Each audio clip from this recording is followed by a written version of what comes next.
Hi, I'm Julian from Alibaba Cloud Database International Product Team. Welcome to join today's Alibaba Cloud webinar about PolarDB tutorial part 2. In the previous PolarDB webinar, we have talked about some fundamental stuffs. Today, we will cover the topics including the migration, backup recovery, and high availability. First, the migration.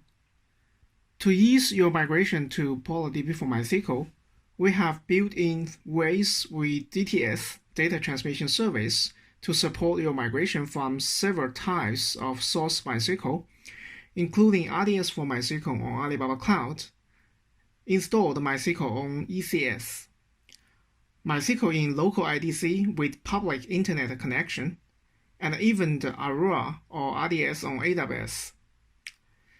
With the migration solution we provided, there are many advantages, such as full incremental migration, with migration operation on graphic user interface, and all the process is non-blocking your business on source database. The rollback is supported if you want to give up during the migration process.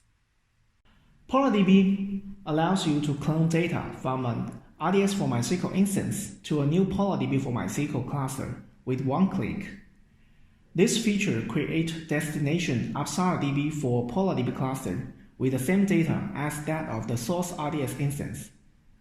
The incremental data of the source RDS instance will not be synchronized to the destination PolarDB cluster.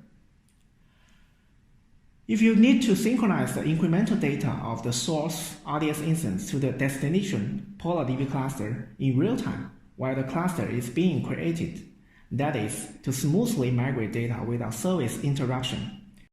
Please continue your watching, and I will cover this topic later.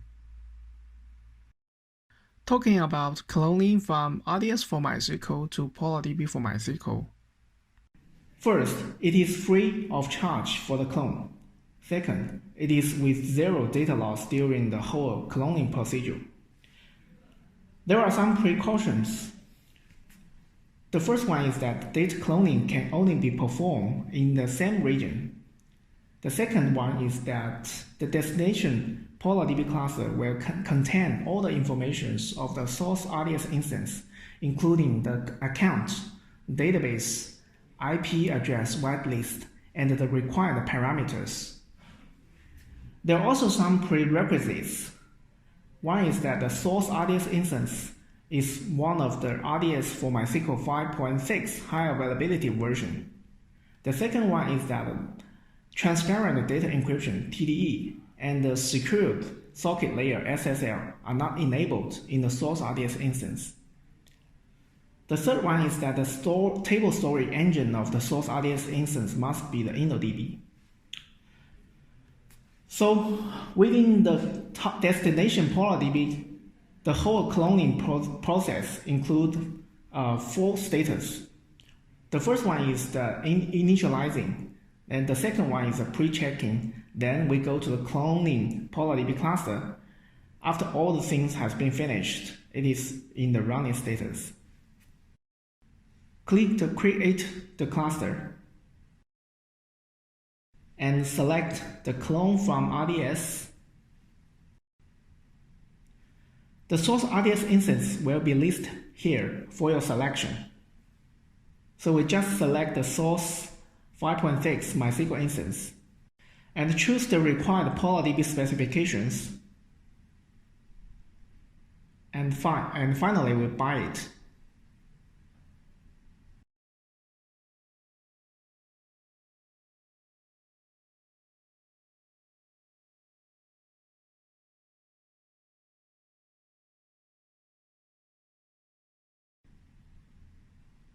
After that, go to the PolarDB web console. Then it is in the creating status.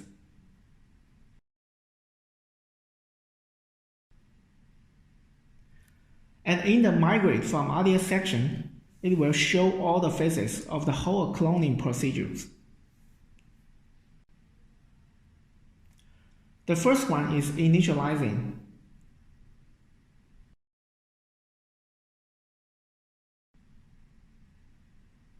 and the second one is pre-checking, where we were checking all the prerequisites for the cloning. The third one is cloning PolarDB cluster, when all the data cloning and the metadata, IP whitelist, and the parameters cloning will be happen within this phase.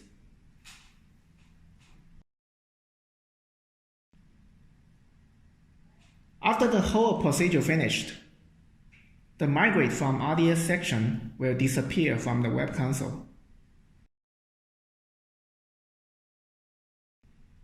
And the PolarDB cluster is in the running status.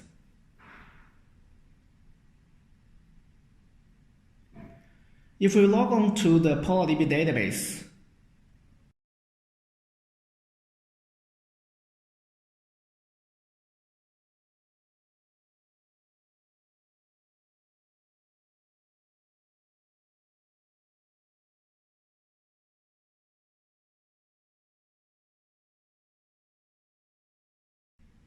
we can see that all the database, tables, and the data has been cloned successfully.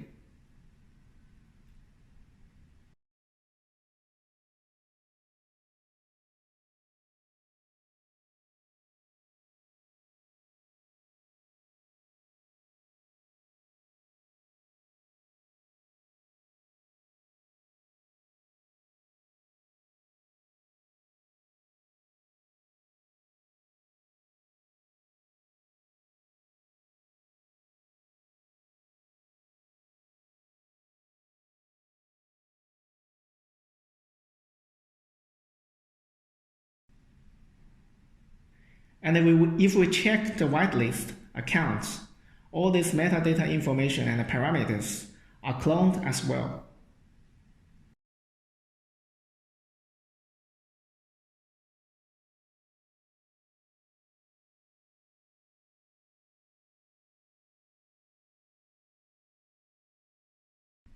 So it is very simple, right? Please scan this QR code for the documentation of this tutorial. Considering the migration from the RDS for MySQL to PolarDB for MySQL, it is free of charge and zero data loss during migration. Incremental data migration is supported. The service interruption period is less than 10 minutes. Rollback is supported. That means that the migration can be rolled back within 10 minutes after the migration fails. Before we go on, let's take a look at the migration process of the tutorial. There are some prerequisites for the migration supported currently. First, the source RDS instance must be the RDS for MySQL 5.6 high availability version. Second, transparent data encryption (TDE) and the secure sockets layer (SSL) must not be enabled in the source RDS instance. Third, the table storage engine of the source RDS instance must be the InnoDB. So, first, I'm going to set up RDS for MySQL 5.6 high availability instance. If you have already got one, please ignore this step. Then, create a PolarDB cluster via the option Migrate from RDS. Since it is an online process, there should be a data synchronization between the source RDS and the targeted PolarDB. After the source and target are perfectly synchronized, we just switch to the new PolarDB cluster.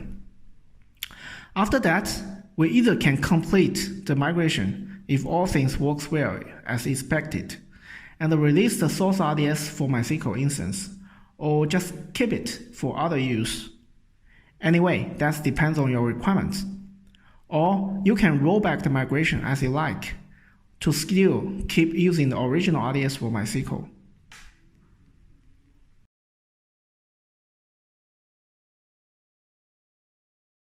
First, I go to the PolarDB buy page in Singapore region and select the option Migrate from the RDS. The MySQL 5.6 is the only source option currently, and all the MySQL 5.6 instances will be listed automatically within the same region.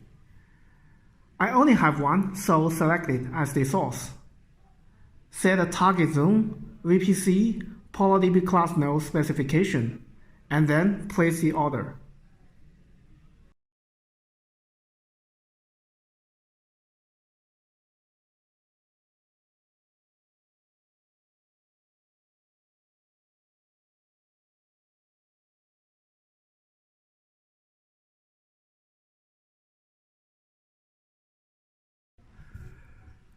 The cluster creating will cost some time for a while.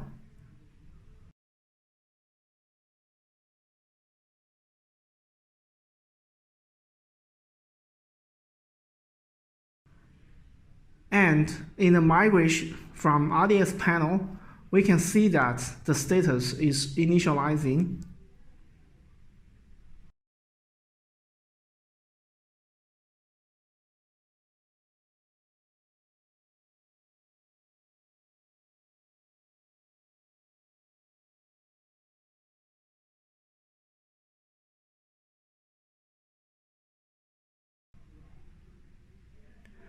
As we know, you can create some endpoints for different scenarios, such as primary, read-write splitting, or read-only endpoints for different cases.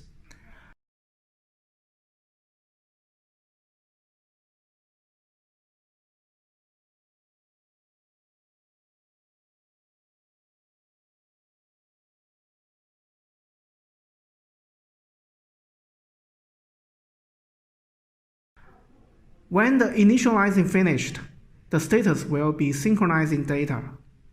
That is saying that it is synchronizing data from the source RDS for MySQL to the target PolarDB MySQL using the DTS, that is Data Transmission Service, at the backend. Another key parameter is the replication delay. Please pay attention. We cannot switch to the new cluster if the replication delay exceeds 60 seconds. And the switch process generally takes less than 5 minutes.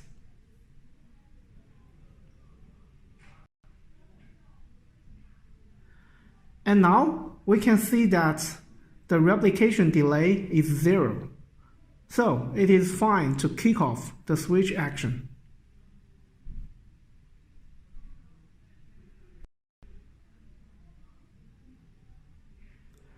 Then refresh the panel. You can see that the status is changed to switching database. And now the PolarDB cluster is in read-only status, which is not for production now.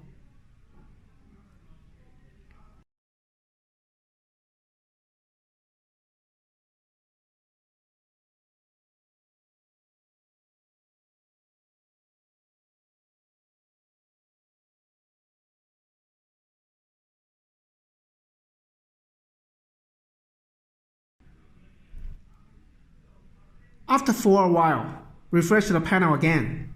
The status is changed to database switch over completed. And the PolarDB is in read-write status now. And now, before to complete migration, we still have a chance to roll back the whole migration process.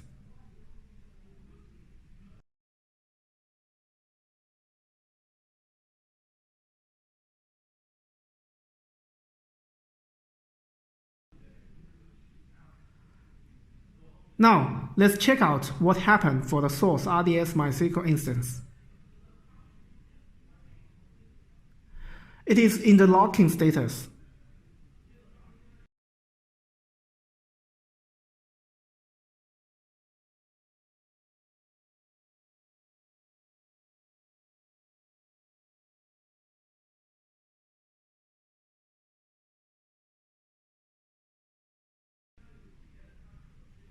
Let's try the rollback action.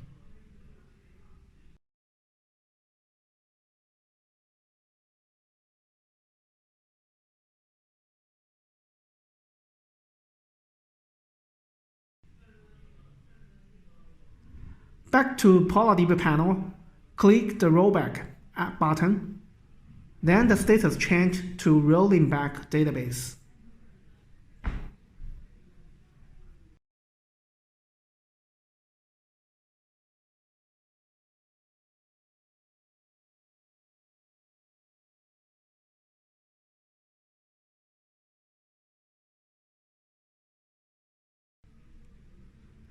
Now we can go back to RDS MySQL panel with the status going to running.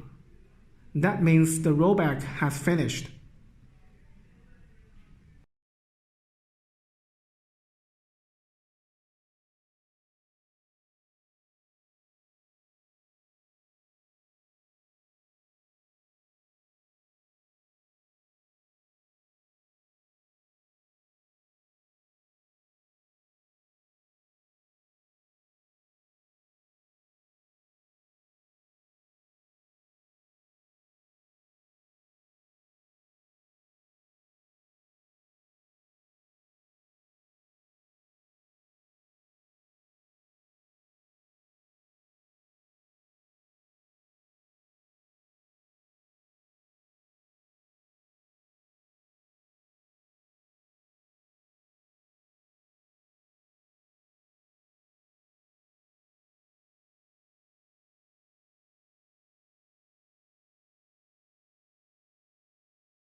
Now, back to PolarDB panel again when it is in synchronizing data status.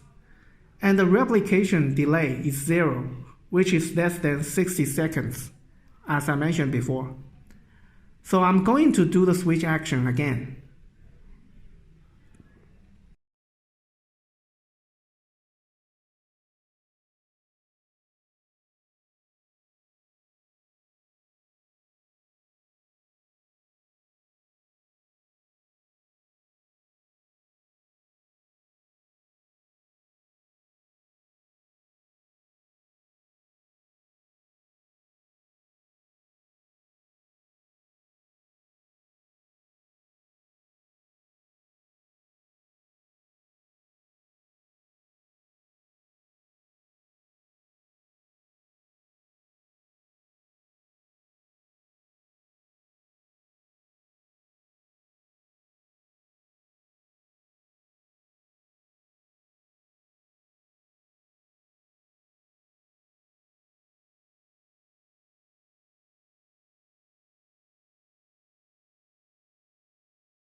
Now, the PolarDB status is in database switchover complete and read-write status.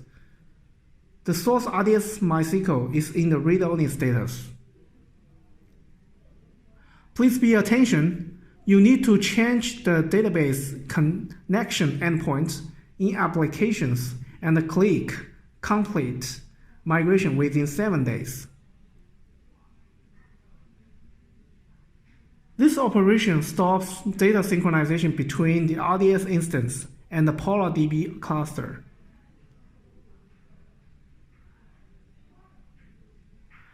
Click the complete migration. The status is changed to disabling synchronization. And the source RDS is in locking status and ready for release.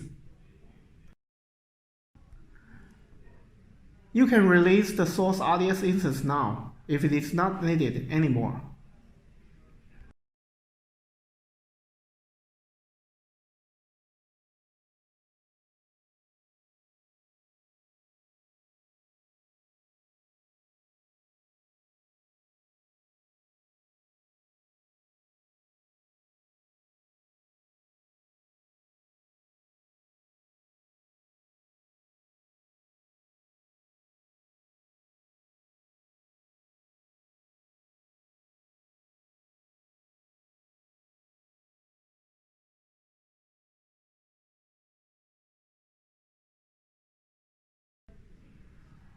Let me apply for a public endpoint for verifying the TBCT data, migrate from RDS to PolarDB as well.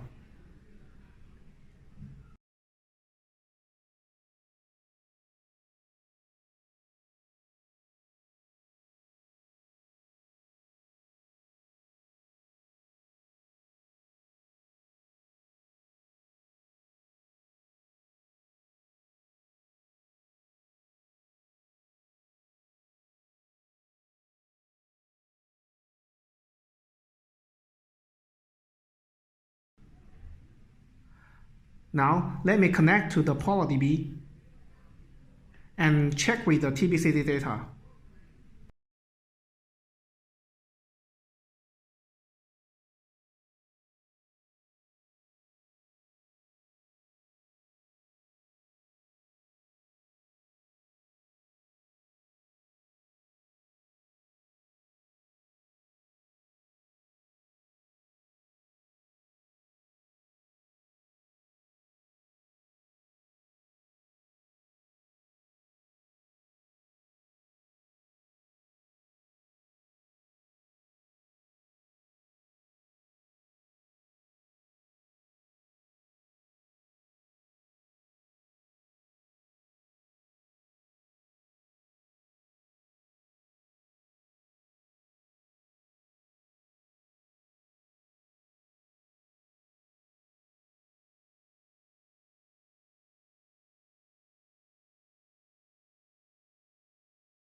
Everything works perfect. You can scan the QR code for the documents of this tutorial. Okay, migration from ECS-hosted MySQL to PolarDB for MySQL. You can do this migration by using Alibaba Cloud Data Transmission Service, DTS in short. Incremental data migration allows you to migrate data to the PolarDB for MySQL cluster without service interruption of the source instance. When configuring a migration task, you need to provide the migration accounts for the ECS-hosted MySQL instance and the PolarDB for MySQL cluster. This table lists the migration types and the required permissions. In the schema migration phase, select permission on the migration object is needed for the source, while all permissions are needed for the target. In the full data migration phase, select permission on migration object is needed for the source, while all permissions are needed for the target. In the incremental data migration phase, select replication client and the replication slave permissions are needed for the source, while all permissions are needed for the target. So please make sure that the proper permissions are set correctly before migration. The source and the target are not needed to be located within the same region. The migration can be taken across regions. In this demo, my source ECS MySQL is in Singapore region, while the target Polar MySQL is in Indonesia Jakarta region. Using DTS for the migration, 4 phases are included: pre-checking, schema migration, full data migration, and the incremental data migration. After the migration finished, you can modify the database endpoints in the application for the switchover. For the migration, go to the DTS for the configuration.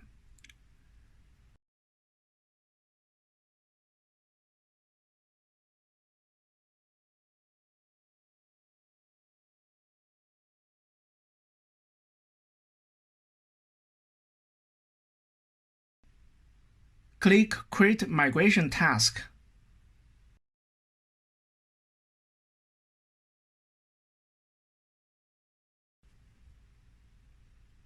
Set the task name. In the source database, select user-created database in ECS instance. Select the Singapore region, where ECS-hosted MySQL located. All ECS instances ID are listed automatically. Select the right one, and set the source MySQL account and password. Then test the connectivity. It shows passed successfully.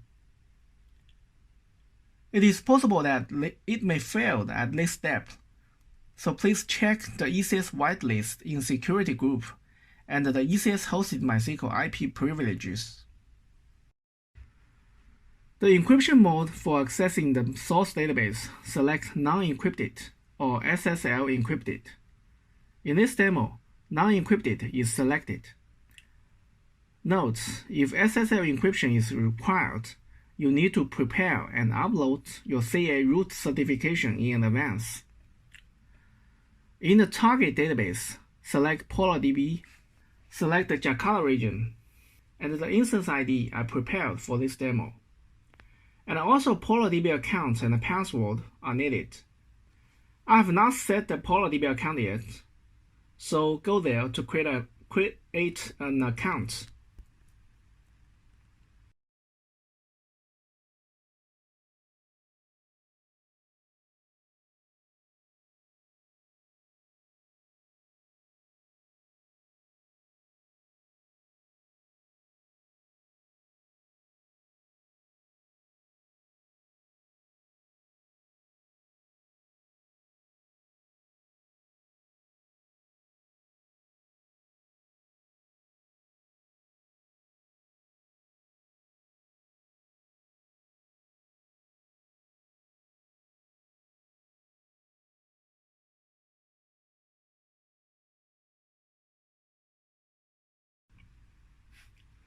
After that, let's back to DTS console to fill with the PolarDB account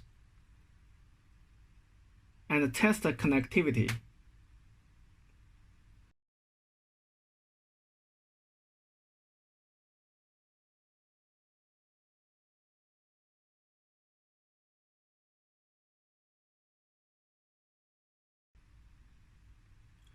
It shows passed successfully as well.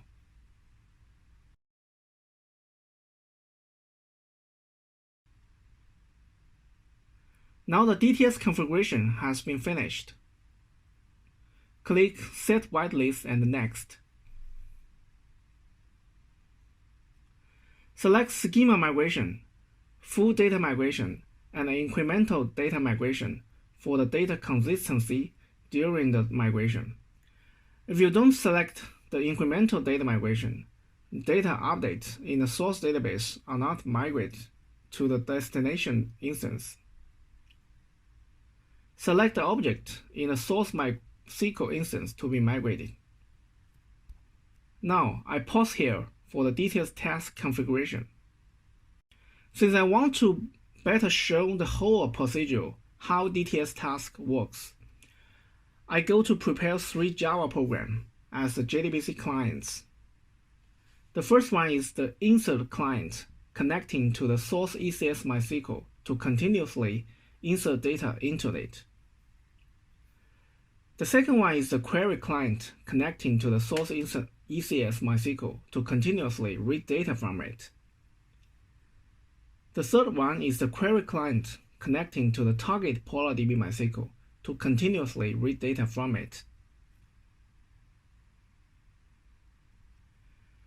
For the client setup, let me go to the PolarDB to set up whitelist for the connectivity.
then modify the Java program and recompile.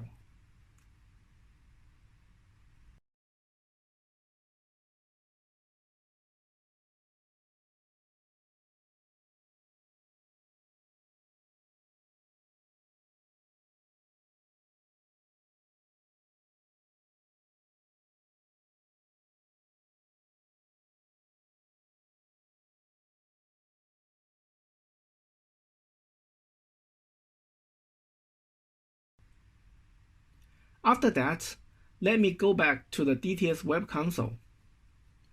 Click Save to save the config task. Now we can start a task to kick off the migration procedure.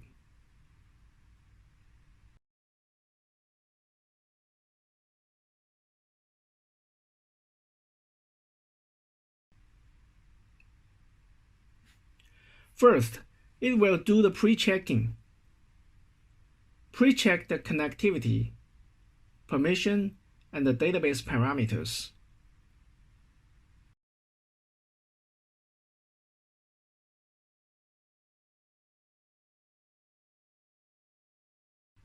There are some pre-checking failures. The first one saying that the bin log format is not set to row.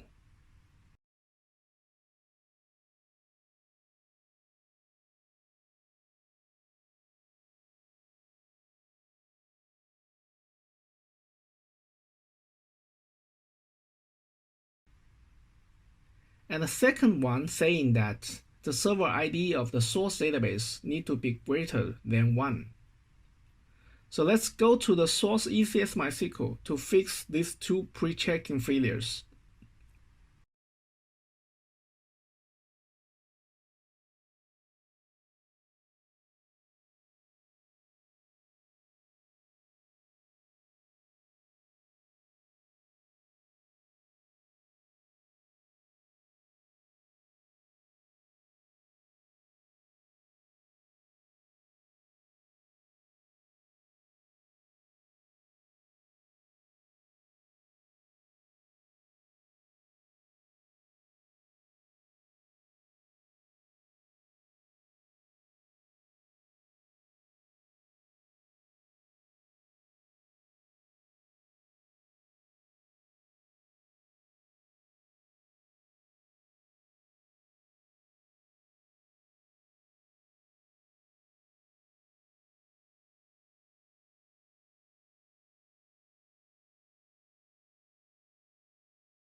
All done. Now go back and start the task again.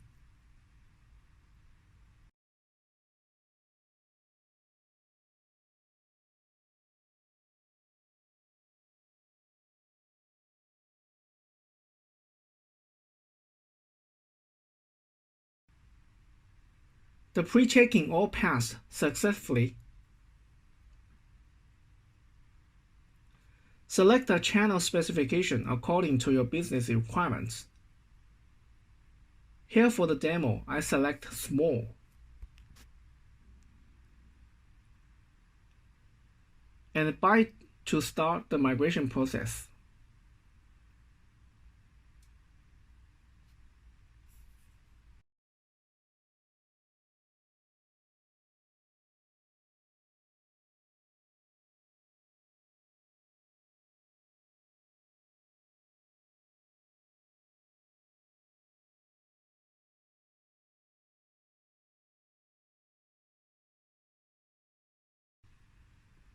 We can see that in the first command line window, insert client continuously insert data into the source ECS MySQL.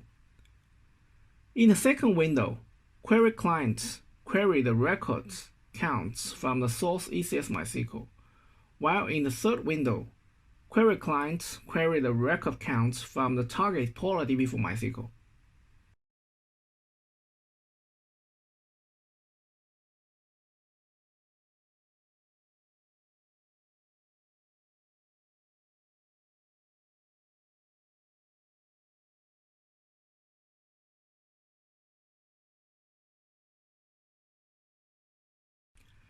In the DTS Web Console, we can see that the schema migration and the full data migration are all completed.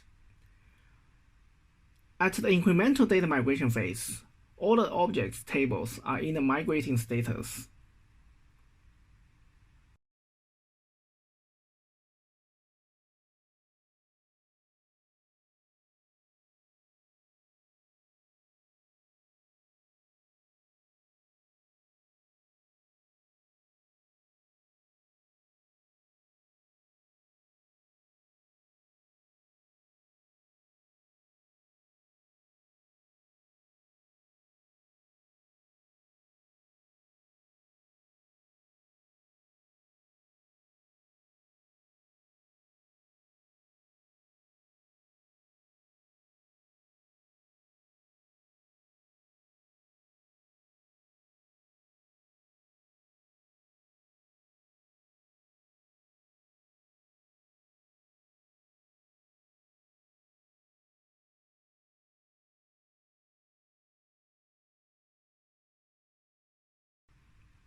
And for a moment, the status comes to the migration task is not delayed.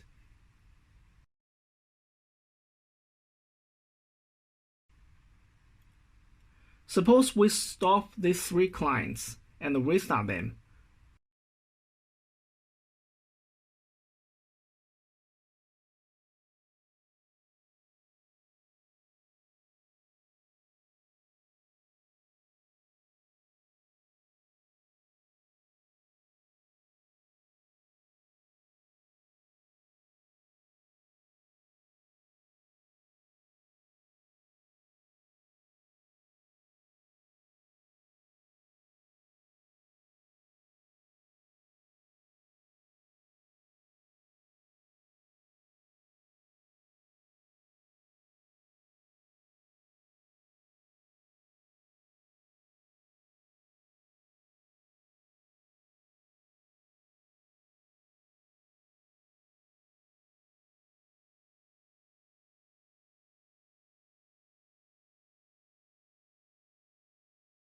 We can see that the target PolarDB and the source ECS MySQL are still synchronized for the incremental data.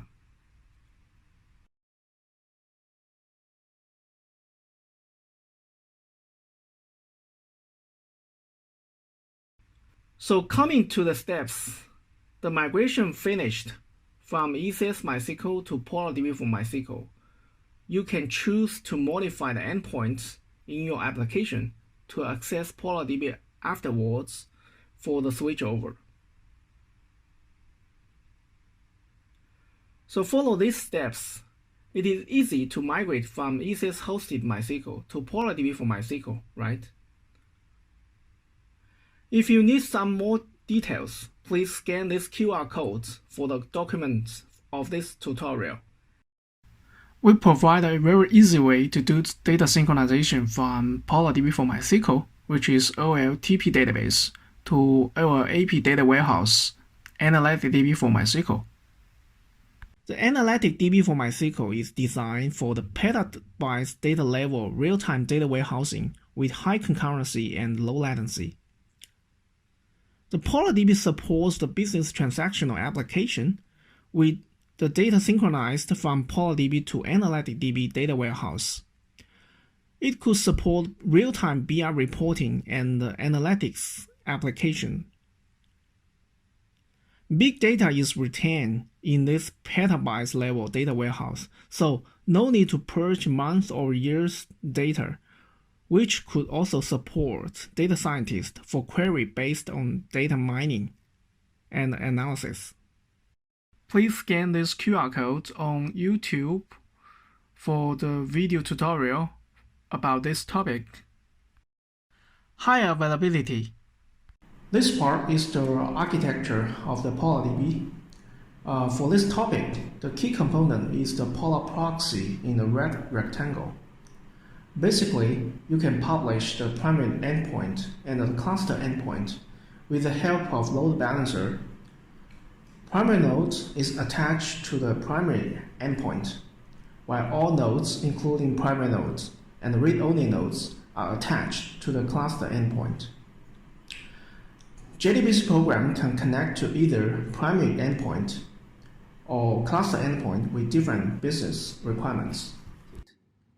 The primary endpoint is the access URL provided by the primary node. When a failover occurs, this endpoint is automatically switched to the new primary node to ensure the high availability, during which there will be a short disconnection up to 30 seconds. While the cluster endpoint is recommended to use within your application to access PolarDB, which integrates all nodes to provide a unified endpoint that supports features including high availability, read-write splitting, and automatic load balancing. I wrote a Java program to demonstrate this attribute feature.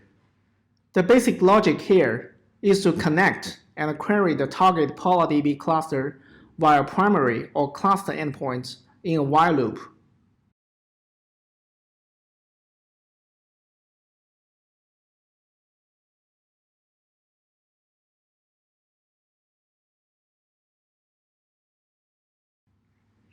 I have populated TBCH data for demo in the target database.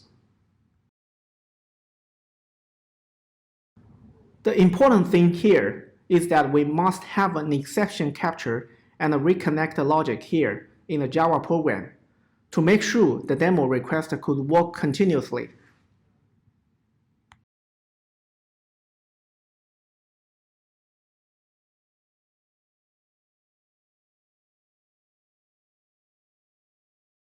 First, I use the primary endpoint to access the target database. The request sent and the results back continuously, you can see here.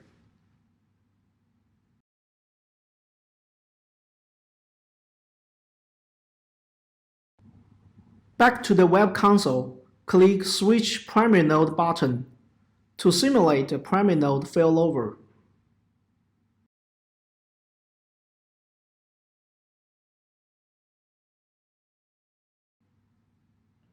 The connection failed now, and the reconnecting is triggered in the program.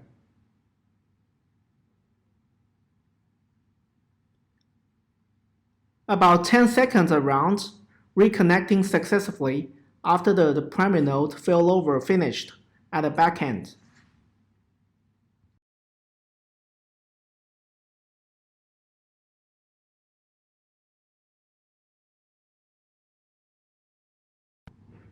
Let's try to restart the read-only nodes to simulate the read-only node failure to see what will happen.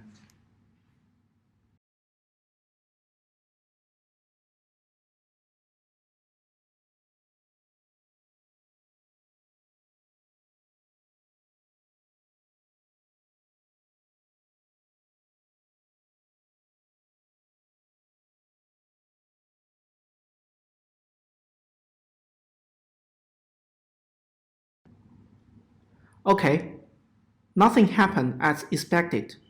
Since the primary endpoint only accessed the primary node, the read-only node's failure were not affected.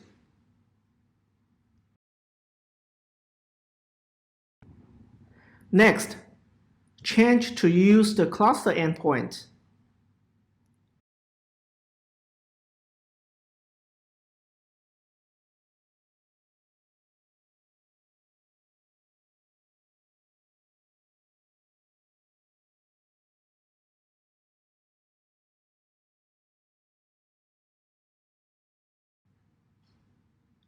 And run the program again.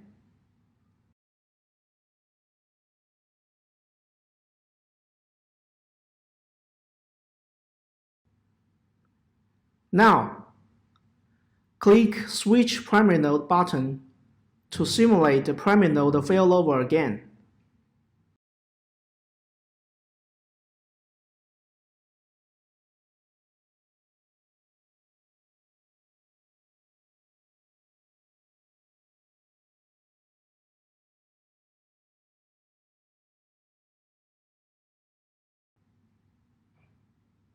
The connection failed now, and the reconnecting is triggered as well.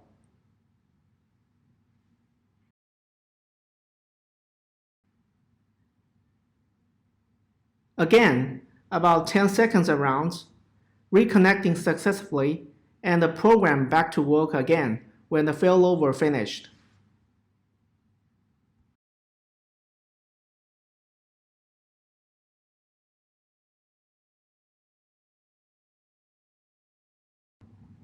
Then, let's try to restart the read-only node to simulate the read-only node failover.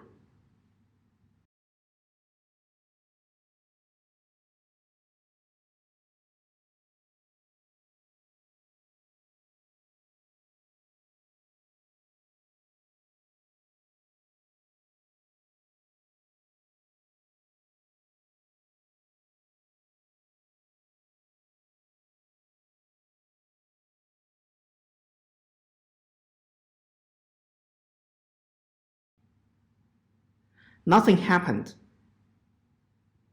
Since in this demo case, the current connection was not accepted within this read-only node before, but on someone else. The database JDBC is connection-oriented protocol for load balancing. Within this demo, the reconnection action was triggered or not depends on the nodes where the connection was accepted before.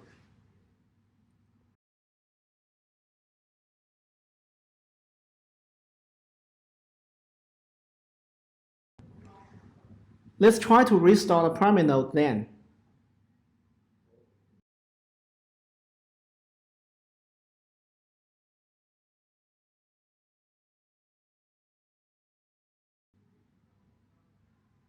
The connection failed now, and the reconnecting is triggered.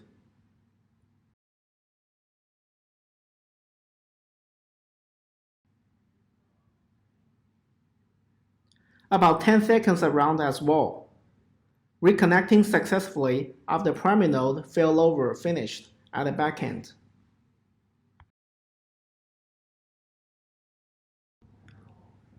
That's all for the PolarDB HA demo.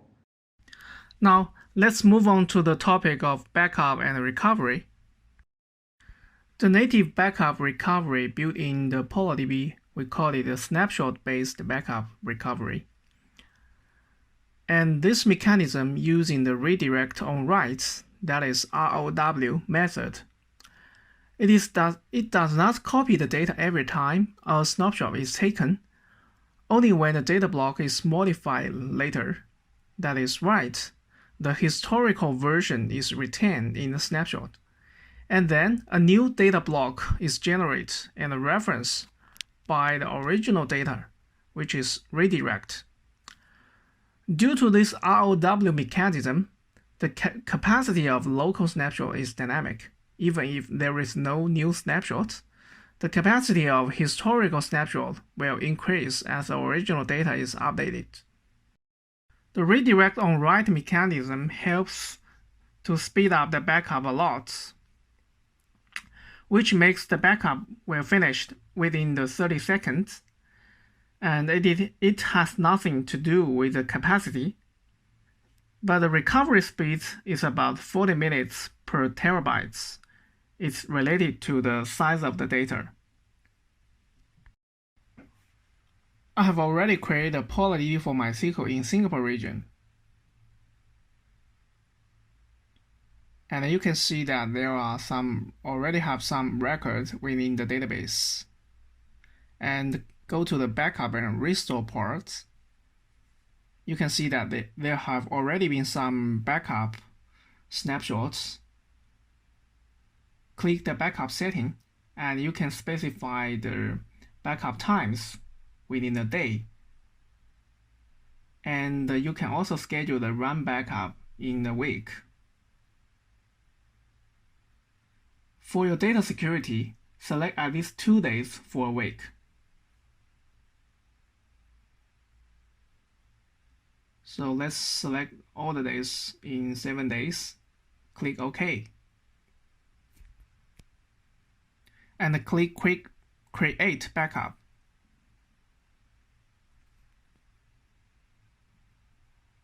So the status is in the progress. You can see there are 4,000 and 785 records in the original PolarDB database. Okay, let's refresh the web console page. The status is completed. And we have a backup set ID.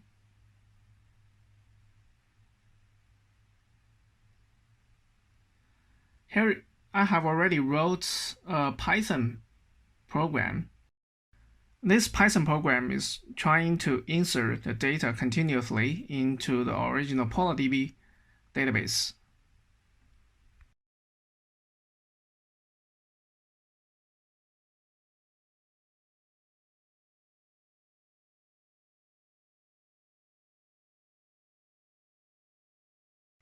And we select the table.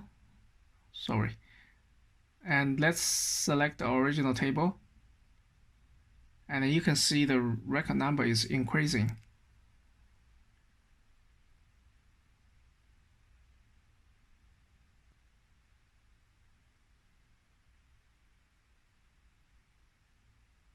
Let's try to select star from this table to see some details content in the table. And let me add an order by clause, DESA to see the newest inserted record. As the Python program is continuously running, so let's create a backup again. So let's refresh the page, the status 25%, and refresh again, and the backup is finished. And let's stop the program. Now let's try to do the point-in-time restore to see the behavior of recovery. In this page, we have 3 clone source type.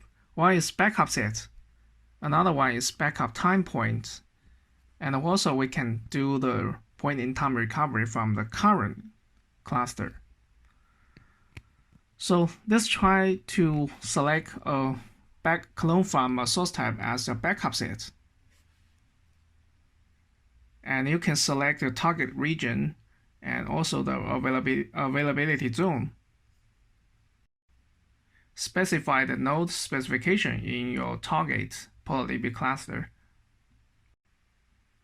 Please pay attention here. By default, the bin log of the PolarDB for MySQL is not turned on. So when you do the recovery, you need to restore the backup set to a new PolarDB instance.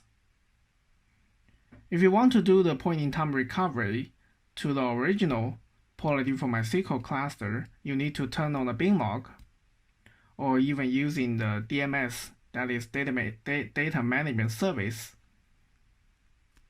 for the PolarDB for MySQL.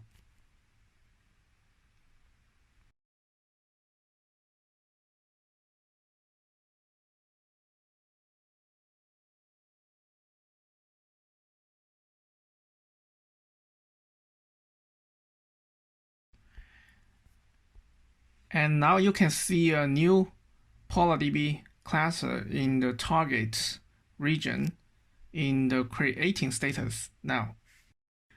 Let's rename the cluster name with an easier name for identification later.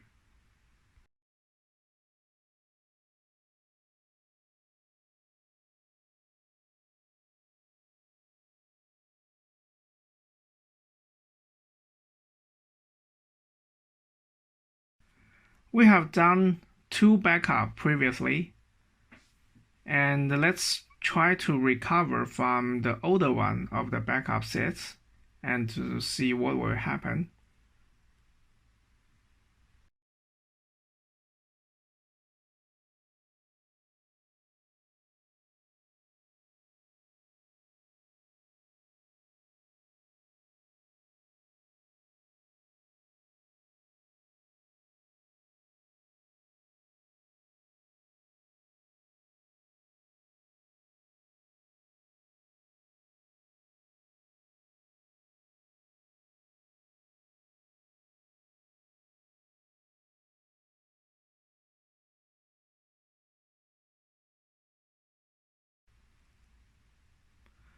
So also in the cluster panel, another PolarDB cluster is in the creating status based on the recovery from the older backup set.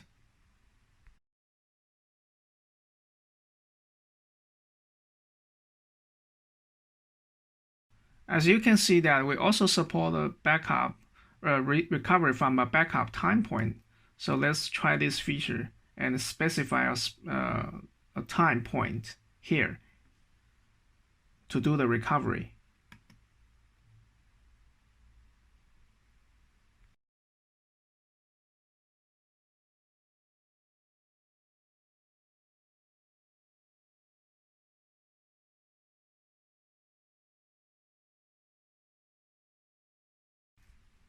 And also a new PolarDB cluster is in creating status, and let's change the cluster name to point in time recovery at 15/10 of that backup time point.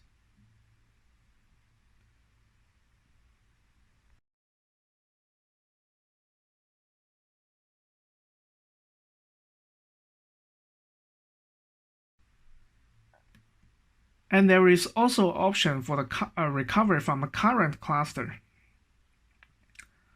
So let's go back to restart the Python program to insert the data to the original PolarDB cluster and try to kick off the recovery from the current cluster to a new PolarDB for MySQL cluster.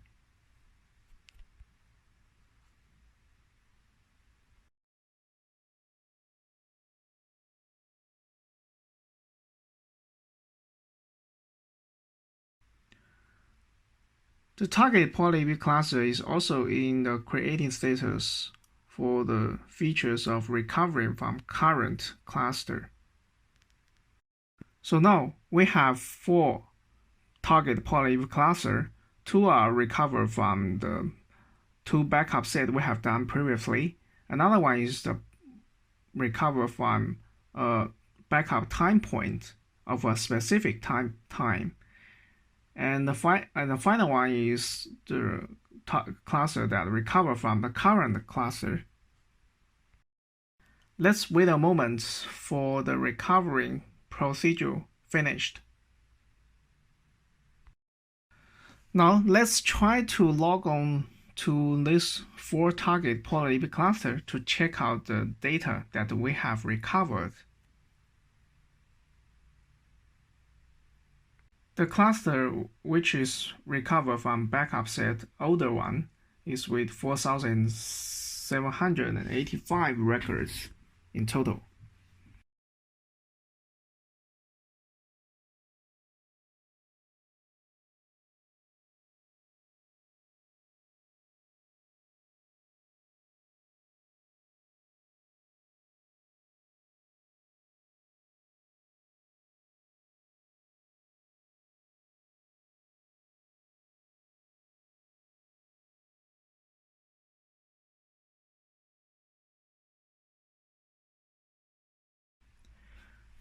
And the second cluster that's recovered from the new one of the backup sets is with 4,941 records.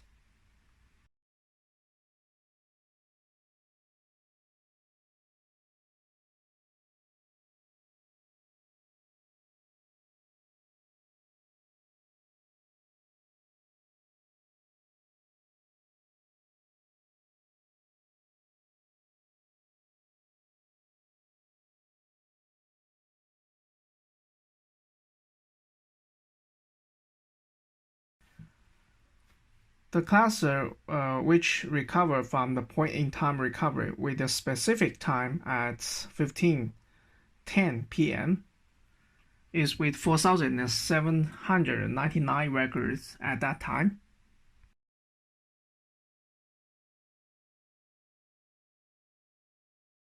Finally, let's check out the cluster which is recovered from the current cluster.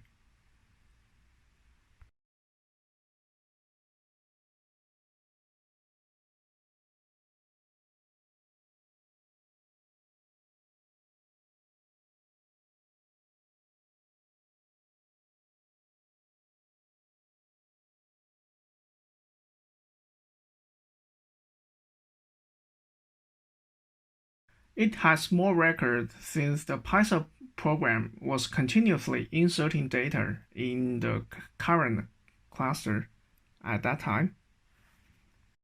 In addition to the native snapshot backup within the PolarDB, actually, there is another backup and recover approach by using DBS, which is Database Backup Service. This solution is very agile and easy to handle. In addition, you can consider more even beyond the data backup and recovery around the PolarDB for MySQL. There are several advantages for using DBS on PolarDB for MySQL, as listed here. If you are interested, please scan this QR code on YouTube for the video tutorial. Okay, that's all for today's webinar. Thank you for the watching. Bye bye.